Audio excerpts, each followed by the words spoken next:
evening, whatever time you're tuning in the program called What's Going on FlintTalkRadio.com. I'm George Moss, the host of the program, and we are delighted as always to see you here with us this afternoon from 2 o'clock to 3. And that's every Monday from 2 o'clock to 3 here at Flint's number one podcast studio in Genesee County, and working hard to become the number one studio in all of America, which is still the greatest country in the world if we don't let the politicians destroy it. I guess you're getting ready, as I am, to get revved up for two things in the next 7 days. First of all, tomorrow, Tuesday, we're going to be listening to the President's State of the Union address, and we'll see how much of that is just a repeat of what he did in 2013. And I hope that nobody like Congressman Joe Wilson will utter out, as he did in one of the State of the Union addresses, "You lie," although we can expect some of that tomorrow if it's par for the course. But we are waiting. Well, when you say and he still hasn't really ran out of gas when it comes to saying it's Bush's fault. People are still letting him get, it's Bush's fault. It is unbelievable that excuse is still being used, but we're going to hold the president accountable here, and we'll give you a full report next week on what the president says, and something that we will continue to do as we watch what is happening in Washington, because we're going to call for a full accounting of what they've been doing over the last couple of years, last 2 years, and we want to use November as a way of saying we're not taking it anymore. you know that one film where the guy hollers out the window and he says, "I'm mad at so and so, and we're not taking it anymore." And we're going to continue to organize ourselves, and we're not going to take it anymore either. We're going to get out there to the polls, and we're going to continue to rally the troops. And we're going to let our voices be heard. I'm just sure of that. Did you see the meme that's going on Facebook? I just saw it this morning. It's just the comedians are saying, we take for the Miss America contest, we have 50 candidates, and we really mull that over, they're going to only rule as Miss America for a year. Yeah, we let two guys, we only narrow down to two guys, and then they'll run our country for 4 years, basically based upon the same thing you get during a beauty contest. Yeah, which one can get before the cameras and pose, and then of course a lot of the posing has to do with what they're talking about as well, none of which they're going to actually carry out, and probably a little of what they actually believe. It's anything to do with getting elected, and virtue, which I was arguing with a friend of mine the other day. Virtue is not on the ballot, and so don't expect virtue to show up once they get elected and to have them carrying out virtue as part of their domestic policy. In fact, I am so far removed from expecting virtue from politicians that doesn't even come up in my view when I go to the polls and vote. I just simply try to make a choice based upon the choice that is there, and the choice really is just voting for the lesser of two evils. No, actually, you vote between the lesser of the indictable. John comes up with these one zingers here, these one-liners here that are zingers in terms of what goes on, and that's really true. We really it's come he, come her, and come he is in the Democratic Party, and come her is in the Republican Party, and they both basically doing the end. We have to hold both of them accountable, but even in the choice of the two evils, the lesser of the two evils. There's still a choice, and we've got to make the choice based upon is it moral not to make the choice? Because if there's evil and pure evil, then to not vote is voting for pure evil.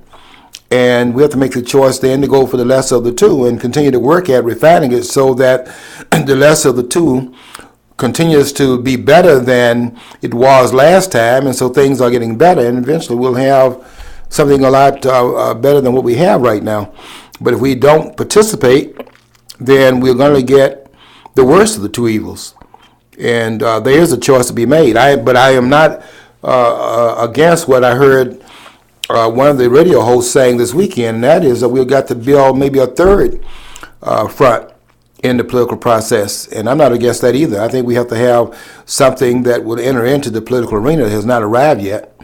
But until it does show up, we got some choices to make in that which is offered to us, knowing that it's not going to bring about anything remotely close to paradise. But we are empowered with our ballot to an extent, and we've got to use that power that we have to leverage other things into existence that we don't have going on right now. So I'm advocating going to the polls in November, and we have to pay attention to whatever's going on by those who are the present power brokers. And that includes tomorrow night when the president is giving the State of the Union address, and I'll be right there listening to it. But I won't be believing anything this man has said. I think 5 years after what this president has been doing, anybody that believes anything comes out of his mouth has got to be living under a rock. And so that's not the purpose. The purpose is to be attentive to what's going on and take some responsibility for a world that you live in.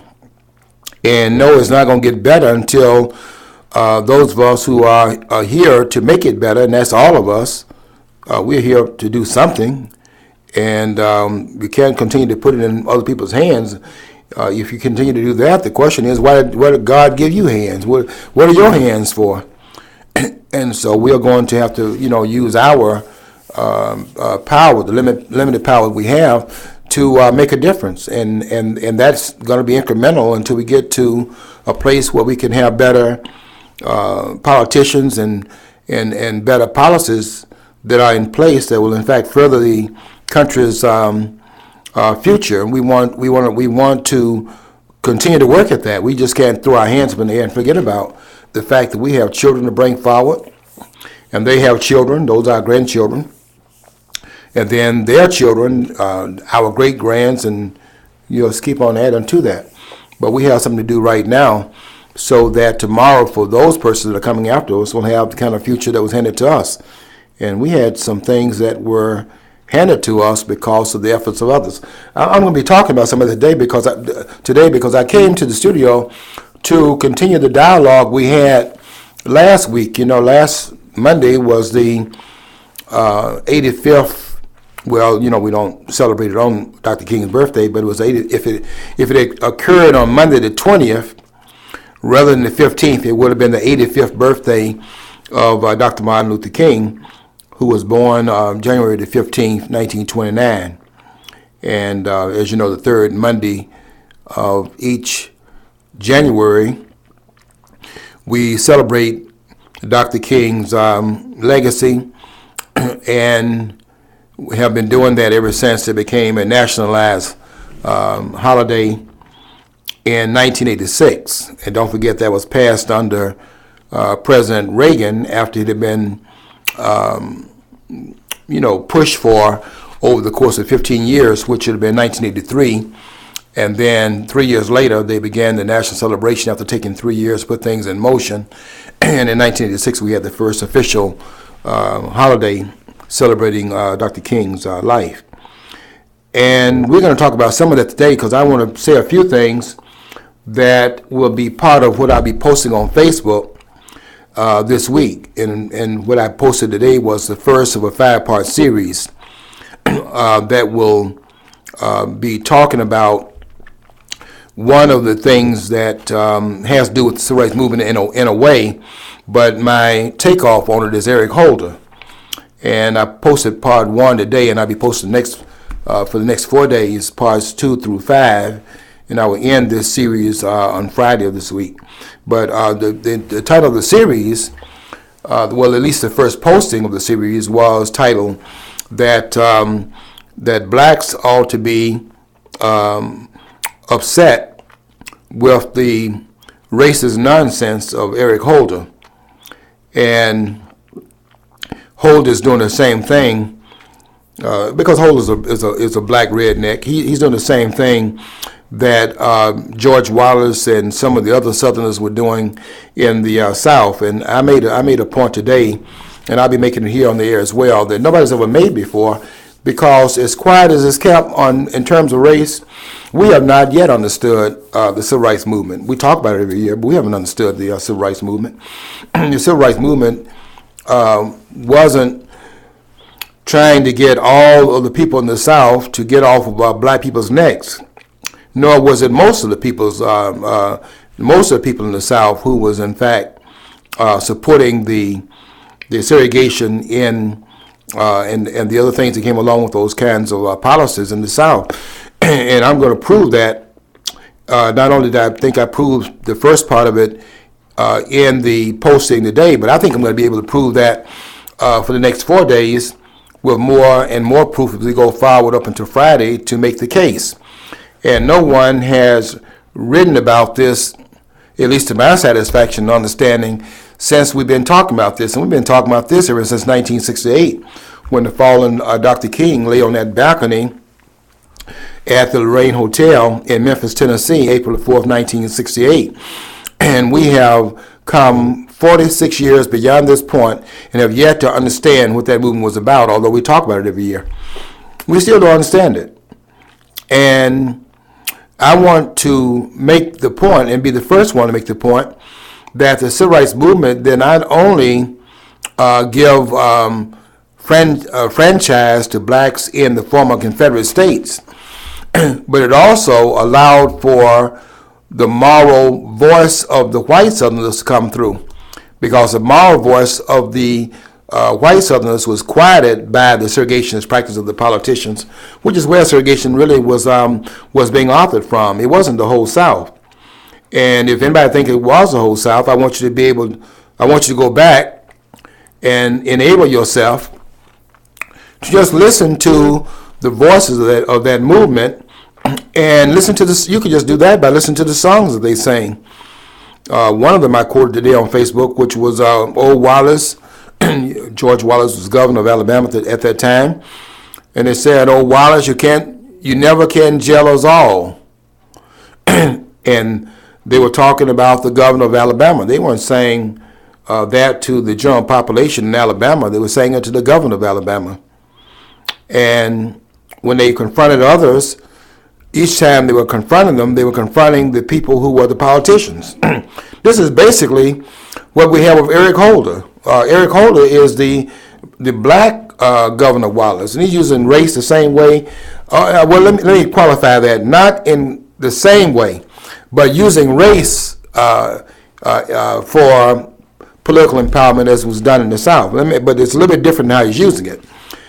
In the South, the way it was used was that the Southern politicians would use race while in fact keeping the black voters, weren't voters, they were black citizens, from coming to the polls, knowing where the polls were, or even being able to register to vote at the polls, and therefore using race as a way of disenfranchising blacks. But here's something that nobody has pointed out before, and that is in the disenfranchisement of blacks, it also intimidated the moral voices of whites. Because why would whites get out there with any kind of moral authority when the monolith, that is to say the politicians, had a monolithic control of the Southern political structure? And that's the thing that I think about is missed in terms of examining the civil rights movement. That is, say, there were two things going on. One was a disenfranchised blacks. But has anybody ever raised the question of what impact that would have upon whites in the South?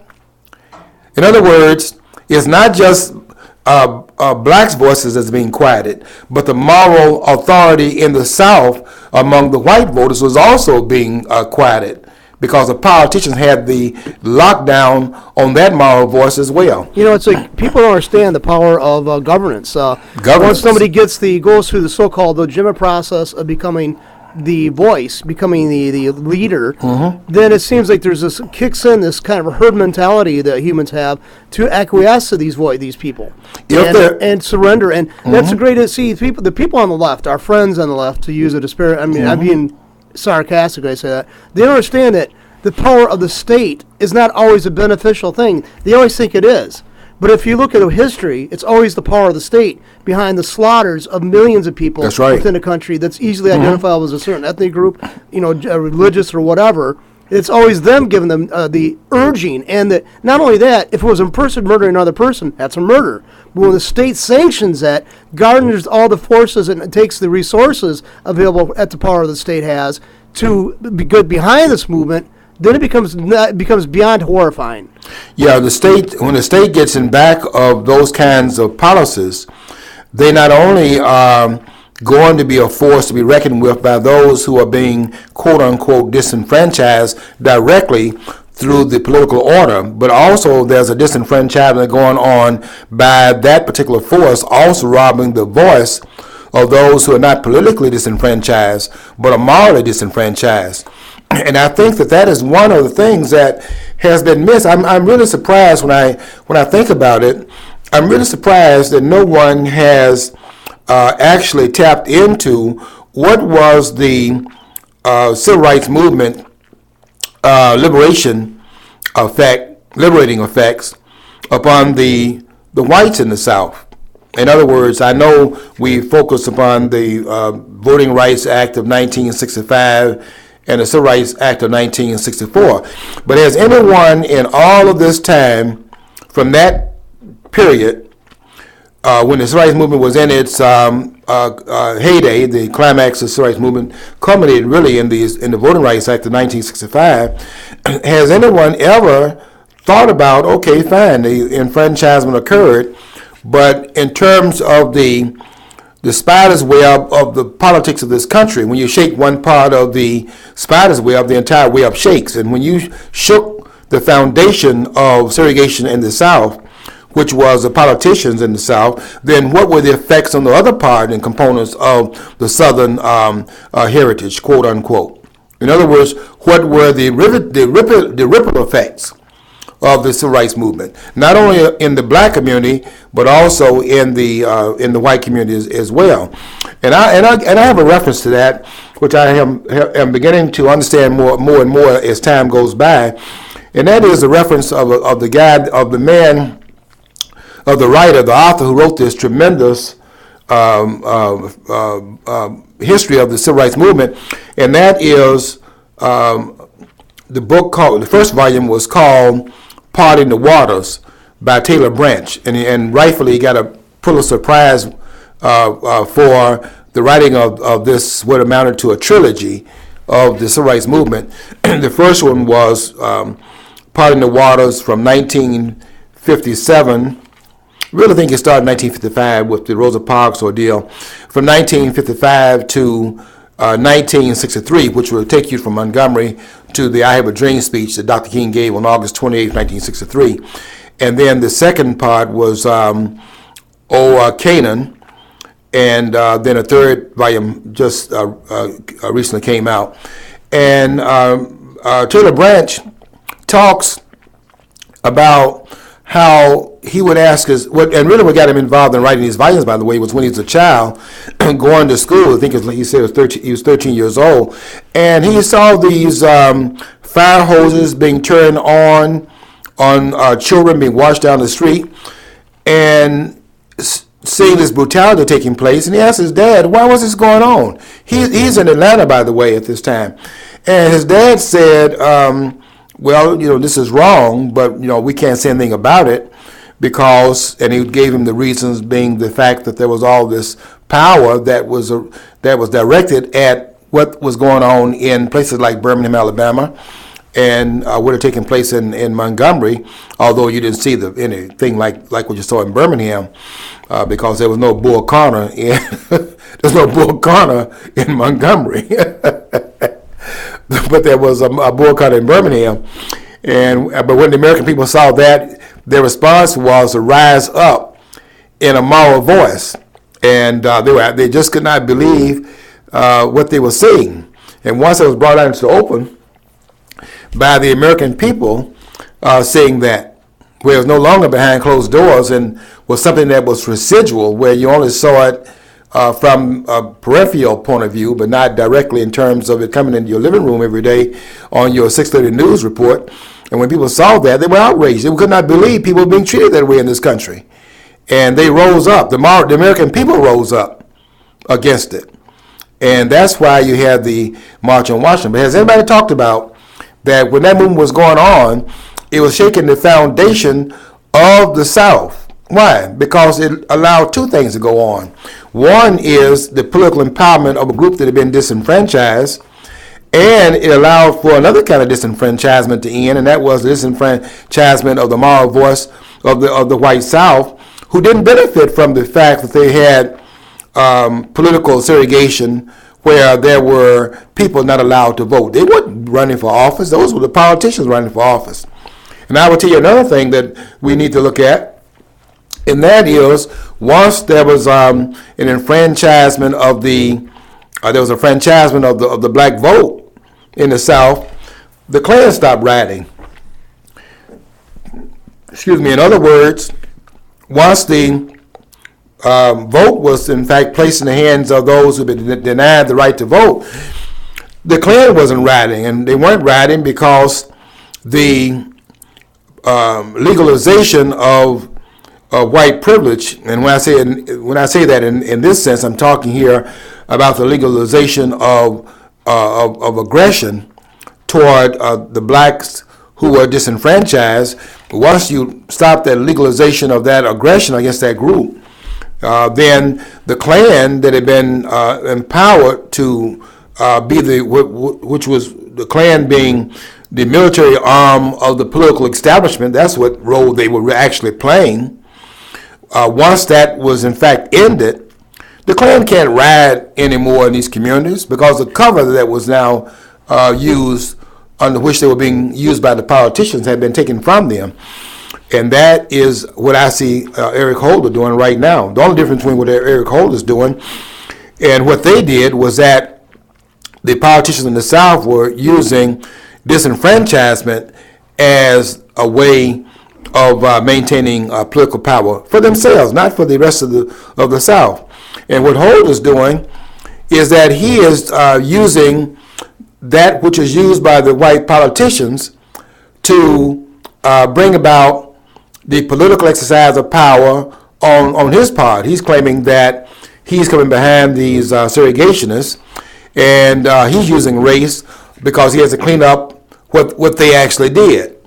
I mean, the whole country's got to be put on notice now because the country was in fact flawed. And this is nonsense.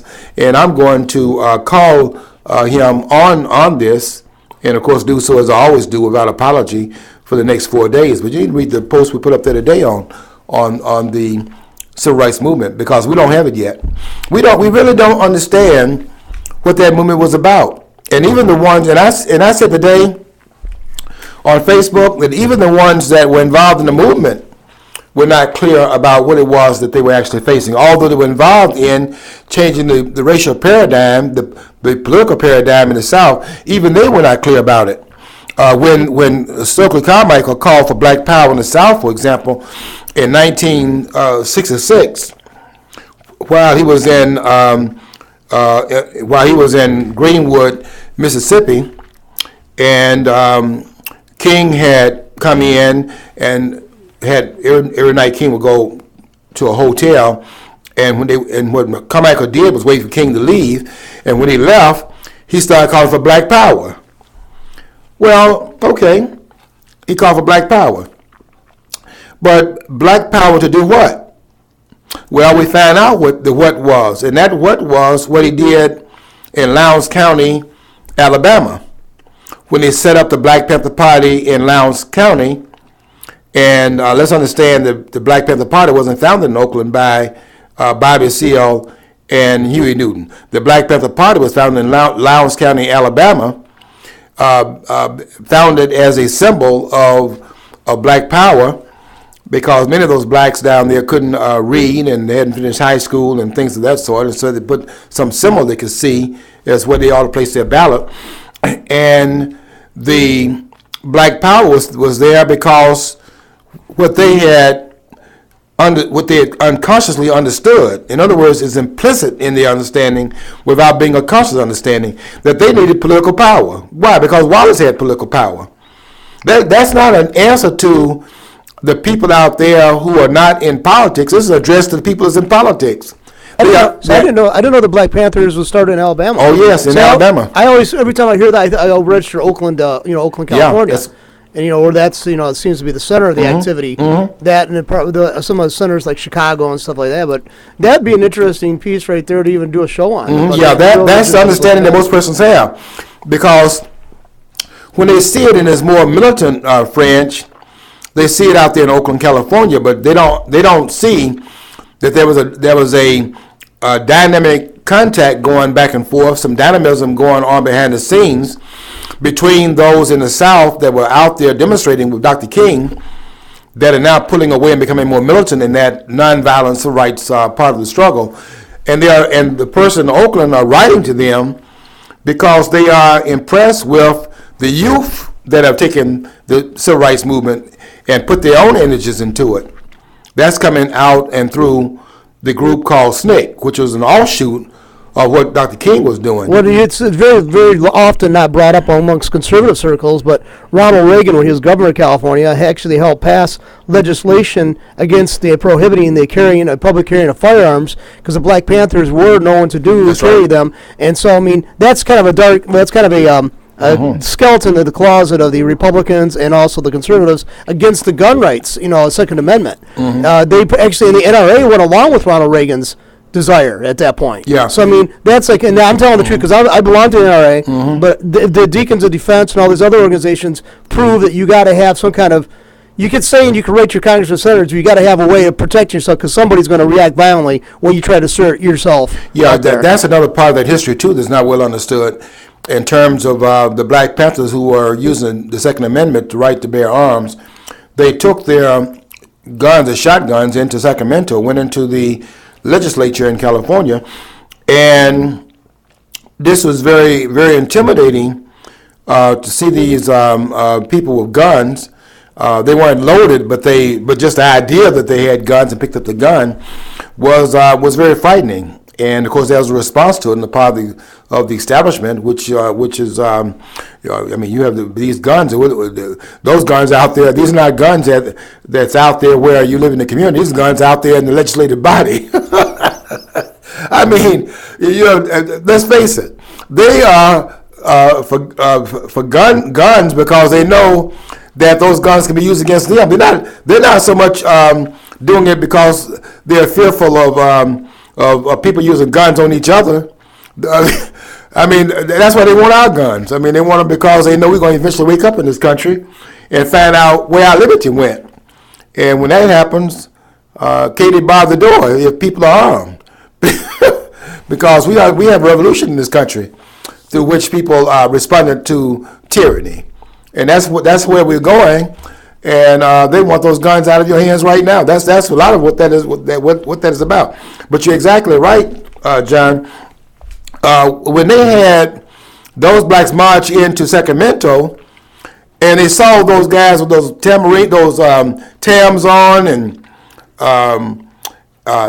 black leather jackets and black pants and holding the fists up, and the guys got guns. I mean, what is this? And so a lot of things went on around that, and we have to do a show on that one day in terms of some of the things that were going on in terms of some of these other black groups that were used against the Panthers, and all of that was also going on. And I'm gonna bring some names out when we get to that discussion because that has a lot of implications.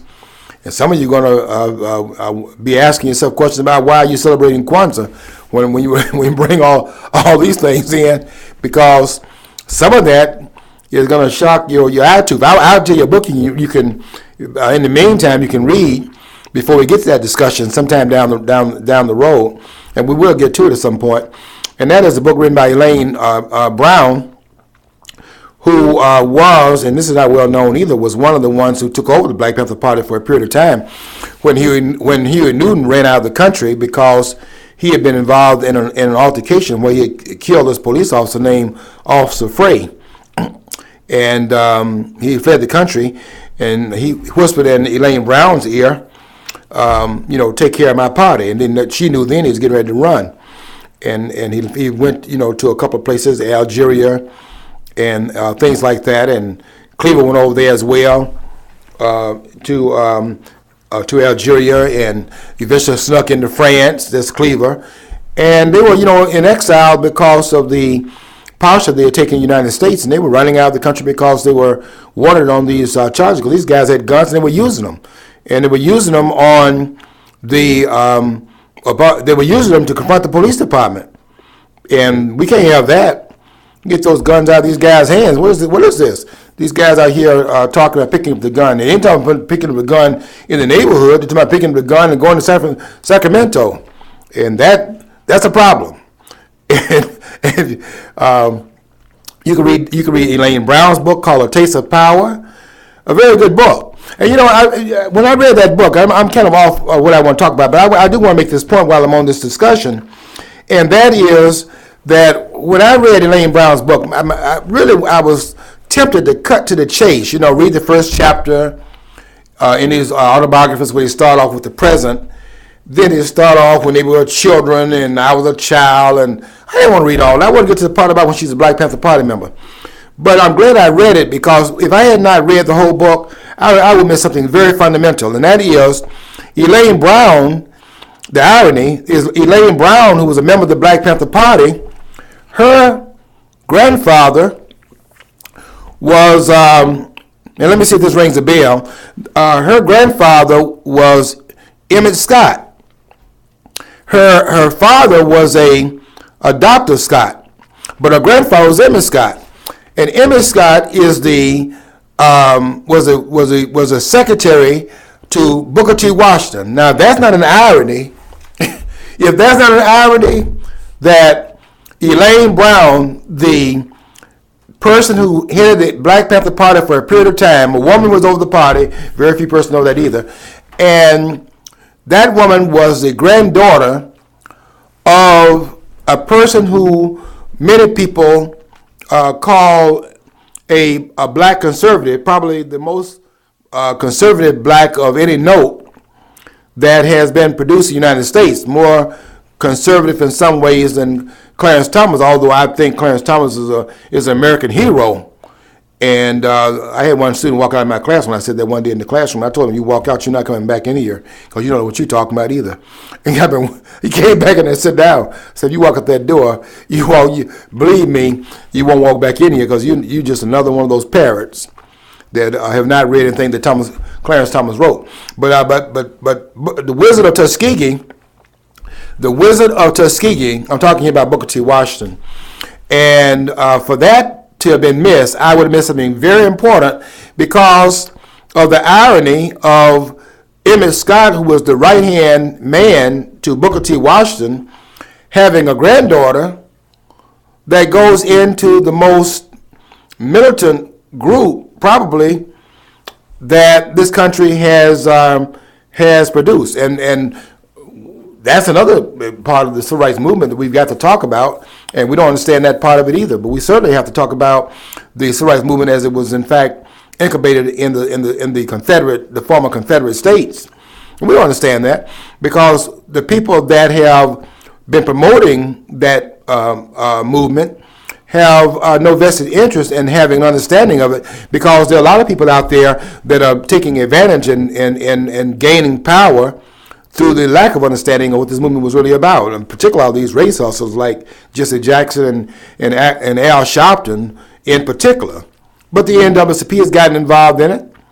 I think that's why Ben Jealous is stepping down. He wants to go, and I think he's stepping down either, is it this month or next month? I know he's stepping down sometime this year, and wants to now go and teach in the college, on the college level. I can imagine what kind of class that's going to be, but I think he just got tired of trying to do one-upmanship of what Jesse and Al Sharpton were doing, because they were making him obsolete. Because the NAACP wasn't involved in any marching back in the time period, but because of the fact that there was growing obsolescence of the NAACP, now Ben Jealous is out there marching with these hustlers. And I think that given the NAACP was more of a conservative organization, I think that's why he's stepping down. He said, I promised my daughter that I would, in fact, at some point, not be gone so much, and I'm stepping down for that reason, to spend more time with my family. Yeah, that's your excuse. But I think you're pushed out of that, because you in order for you to be relevant now, you got to go up there and wave the bloody shirt like Eric Holder's doing. I mean, this guy is absolutely terrible. And I'm going and for the next 4 days, I call him on it today, but I'm just getting started. My post today was 2 pages, and I just want to get people introduced into the subject. But I'm going after this guy because I think that this is our Bull Connor, and if we are going to be morally grounded, we're going to have to call, and this is not a racial pun, but we're going to have to call a spade. And we cannot be over here particularizing our outrage, where we outrage when this person does something and not outrage when another person does it. If you are on principle, then whenever virtue is in fact absent from the discourse, that has to be pointed out no matter who the violator is. And that's where I stand, and I stand here without apology. And those who are reading that post today, I will tell you that as profound as that post was, and I'm not bragging here, but I do think that we're covering some ground that nobody else has ever covered. And there's a lot of great minds out there that have written about the civil rights movement, and none of them have made the point that was made on that Facebook post today, and that's just a fact. And those of you out there in the viewership and the listenership, check that article out and see if you don't agree. But we're just getting started. We got 4 more days, and we got some things lined up so that by the time we get through with this series, we will have a better and hopefully a more complete understanding of the real civil rights movement, so that we can put Eric Holder into context, because this guy is terrible. And what he's doing is unconscionable, and it should not be tolerated. And I'm going to help it not be tolerated by simply trying to pull the cover off of what this guy is doing, because this guy is an outrage and a person that insults the memory of Dr. King, and really is an insult to all those persons who modeled themselves to bring this day forward. And now that we got the first acknowledged black president, and I hope we don't make those kinds of choices again based upon skin color, which is what this country did in 2008, because we didn't even know who this guy was. And we're finding out now who he is a pathological liar. And tomorrow, I'll be listening for some of these lies. Basically, he's just going to give us another updating of his speech in 2013, because I've been hearing snippets of what the president's going to be talking about tomorrow. He's going to be talking about basically the redistribution of wealth, and making that spiel of the country is fundamentally unfair, because look at how much wealth is over here by these people, and over here they don't have any. Well, Mr. President, the reason why they don't have any is because you're taking their jobs from them. I'd like to see him sign. He's got $14-15 million in his bank account, so I want to see at least half of it deposited in the in the coffers of the United States. But I would like to see him give some of it to his own family. Yeah. His brother over in Kenya. See, I have a half brother too, and I'm very close to my brother. We weren't raised in the same household, and I know Obama's brothers over in another country, but you still they got we have what we have in common. We have the same father. My half brother, we have the same father, and Obama's half brother, they have the same father. So we share that. But this man has all this money talking about redistributing wealth, and he hasn't given a dime over there to his brother, who's living in a hut over there. He's got an aunt here in the United States living on welfare. She's here illegally living on welfare, and she says that people in the United States owe this to her. Yeah. Well, why couldn't he just write a check and cover her for her entire existence? Yeah, because they're talking about redistributing, other people's money, and that to me, I guess I'm just like Walter Williams on this one. That to me is morally untenable, because it is morally reprehensible for a person to take the power of the state and take somebody's wealth in the name of the state and give it to someone to whom it does not belong. I find that more morally reprehensible than the guy on the street corner. Another thing about that too, and I think I made this point in one of our discussions at Starbucks. We go over here and have these political conversations until they throw us out. But I was making this point that the guy on the street who puts a gun under your nose, he don't ask you for a check every week. He asks you for the money in your pocket. And if he's one of those sane, as if you can be a criminal and be sane, but if he's one of these more sane criminals, after you give him his money, he's pretty well done with you. He's not coming back there next. He's not following you home and asking you to go in there and give him some more money. Well, these thieves that are taking this money from you and redistributing your wealth, I mean, these are thieves also, but they do it every 2 weeks. Besides, they're reaping a huge reward for being the guy, for being the good guy, being the sugar daddy to everybody. They're getting huge benefits off of this. They're taking your wealth, distribute it to people who'll never probably do much with it anyway, except for to use it up, and then they're just at the same spot they started out before. So they're taking it from you, and they're going to get voted in office. So now they can do political favors for their friends who support them, so they can get off. It's this vicious circle.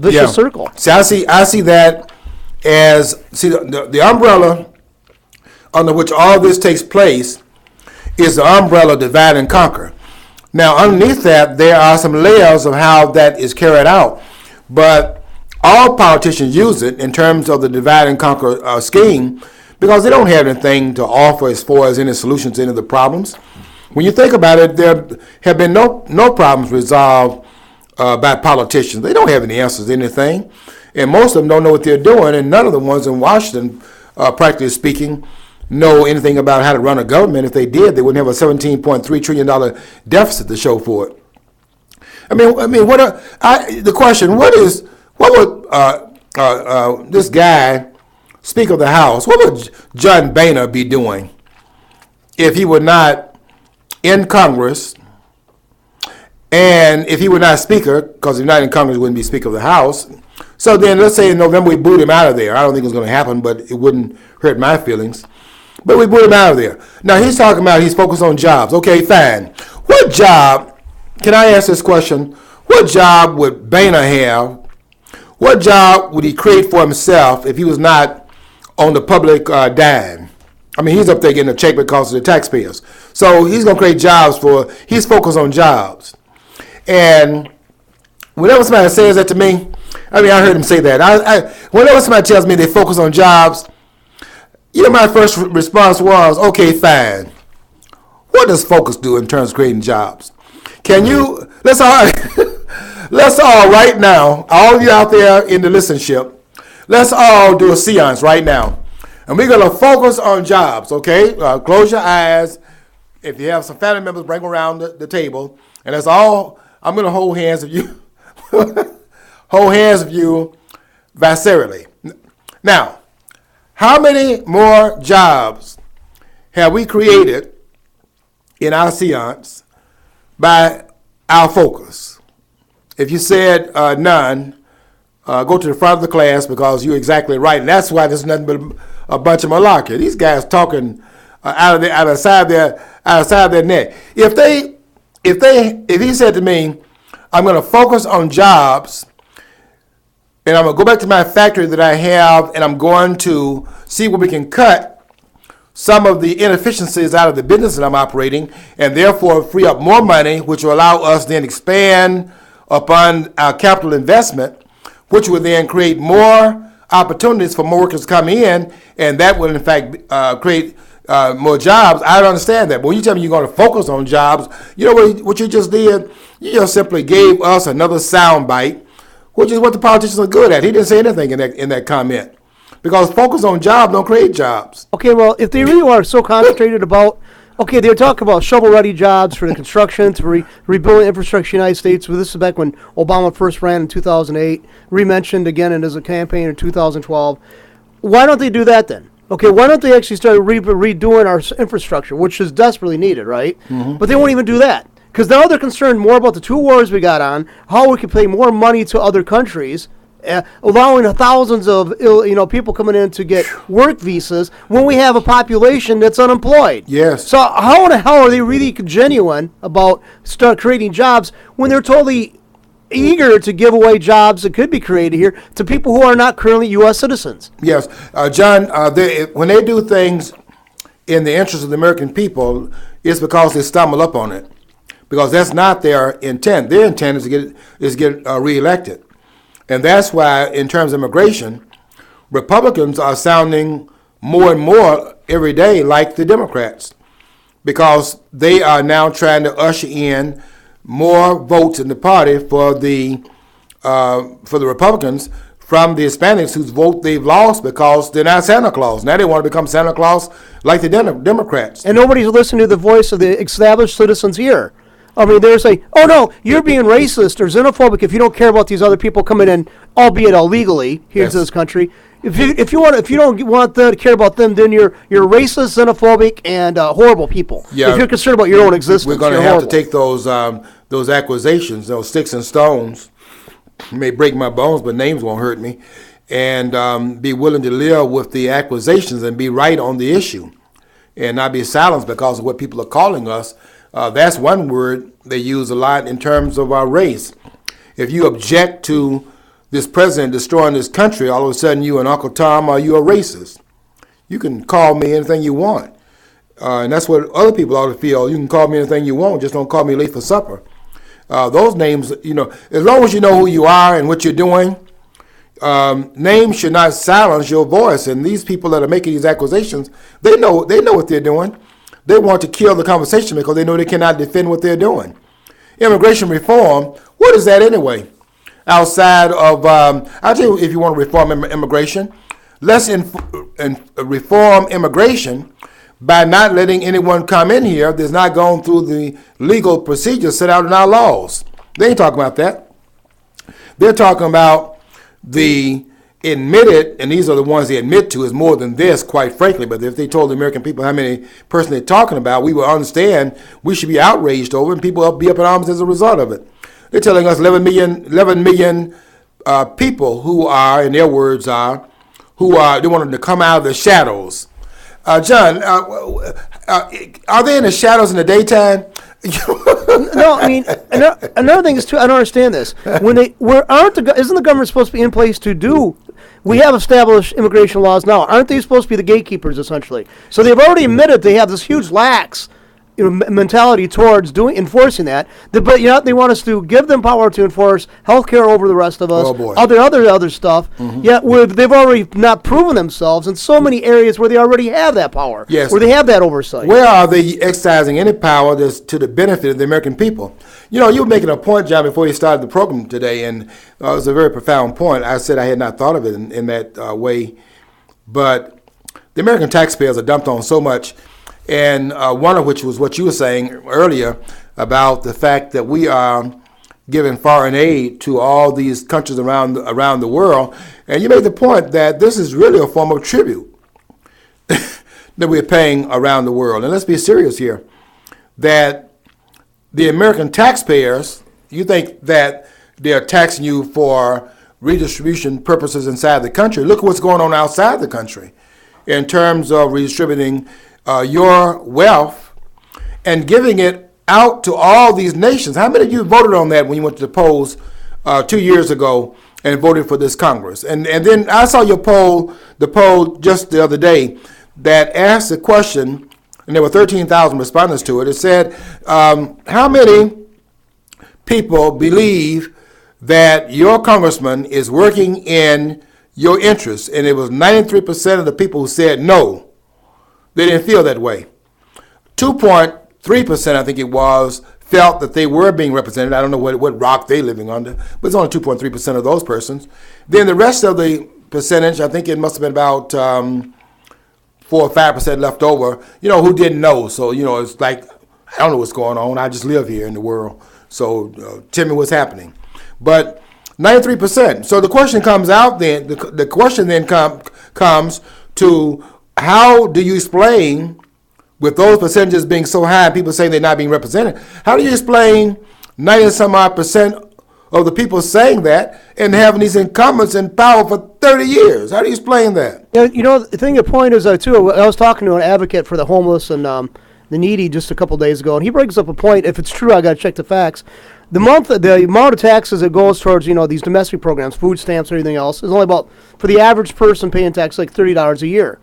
where the hell is the rest of the money go to? It is foreign aid. It is these 2 wars we're going to build up the massive military. And I'm not beating up on the existing troops we have and their pay scale. I'm not banging up on it. But the increased demand for all over the world, our occupation of how many areas in the world, we never were meant to be an empire. So basically, we could concentrate on our own problems. We could give, and I'm not a liberal, but we could concentrate on just the domestic things, try to build up our own people, get them educated, and if we scale back on our tribute to other countries, we can actually do this handily without raising taxes on anybody. Yes, and I like your word, John. I just had not thought of it in those terms, but when you mentioned that before we went on the air today and used the word tribute, I said that's it. I mean, what foreign aid? What is that?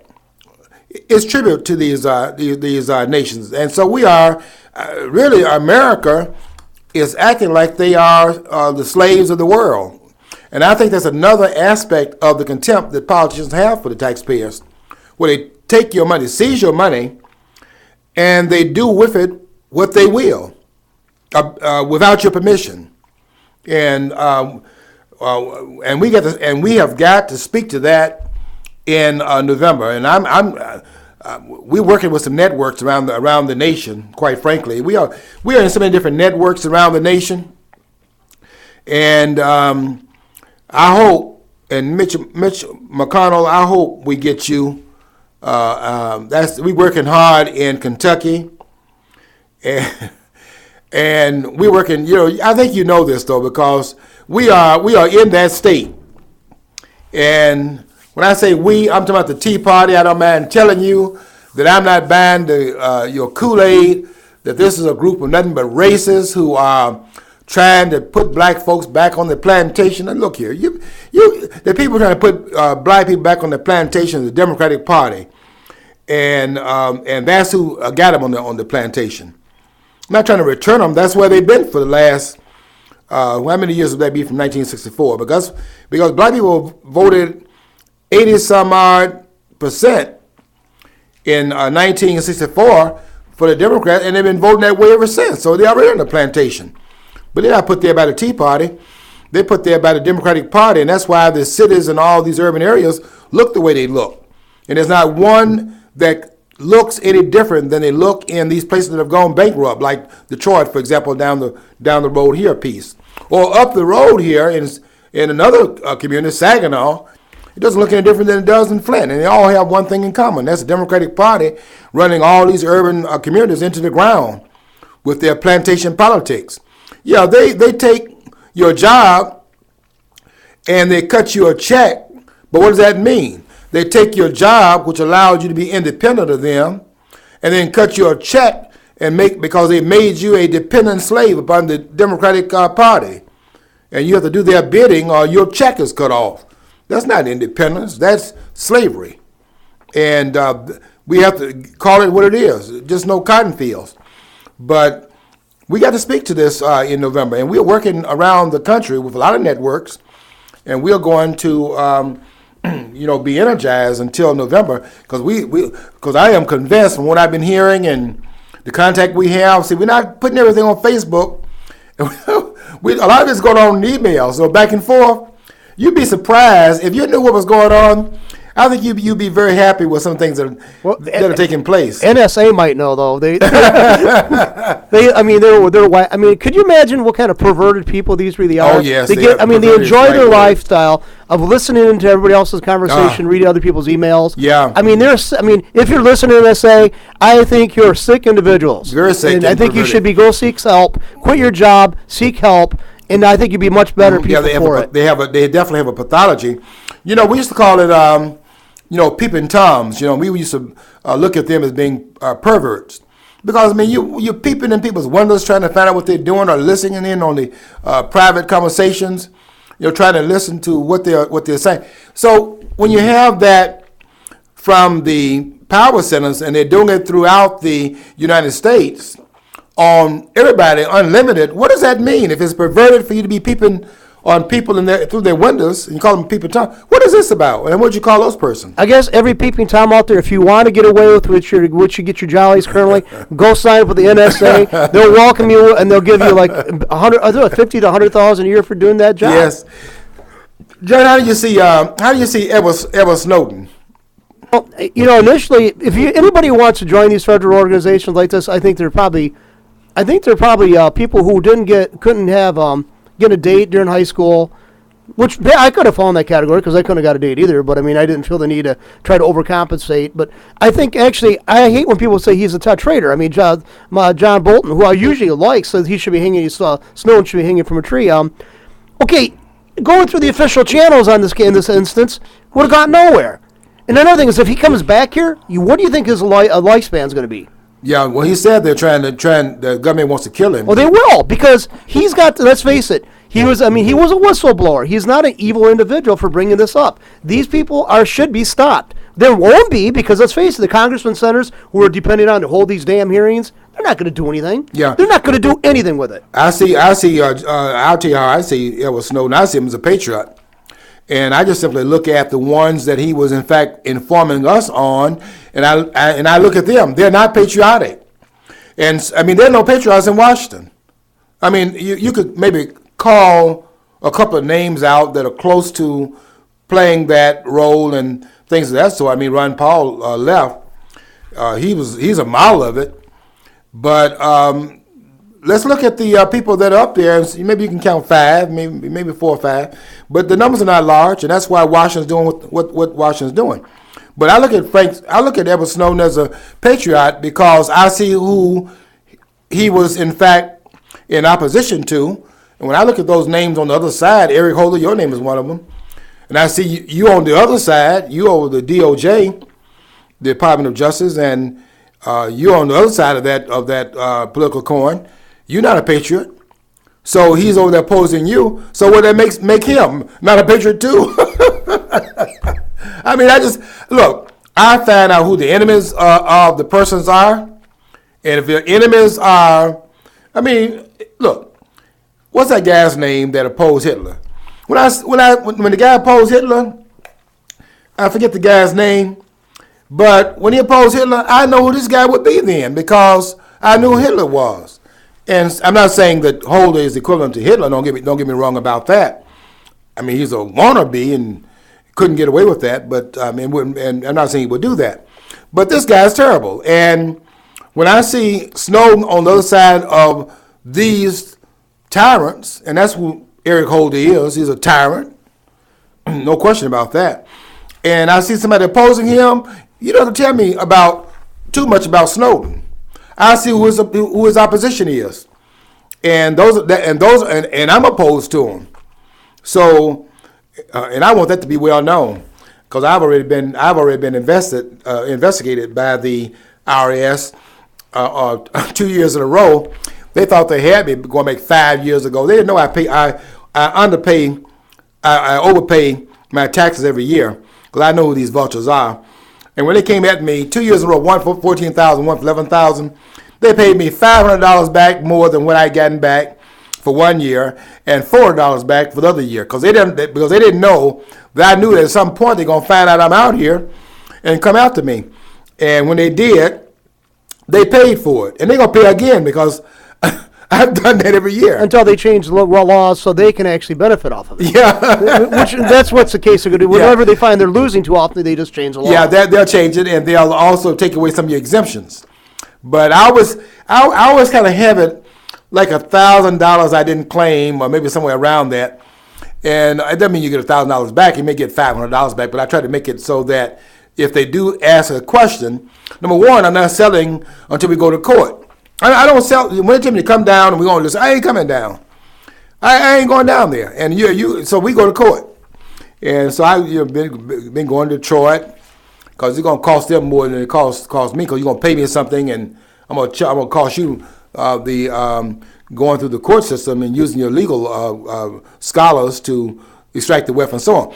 Well, we are on this roll here, and we're going to continue to talk about this topic until we get it exhausted, and we're going to be talking about it next week from the standpoint of 2 books. read chapter 10 if you get a chance of Aaron Coulter's book, Demonic. Very good book. And then the book by Larry Elder called What's Race Got to Do with It? Why It's Time to Stop the Stupidest Argument in America. Okay, we got to get out of here. Thank you for staying tuned. Hope you will stay tuned to all the programs here at flinttalkradio.com. And we'll see you next week, same time at 2 o'clock here at Flint's #1 podcast studio. Until then, follow your dream, because if you don't follow your dream, you will never know what's on the other side of the rainbow.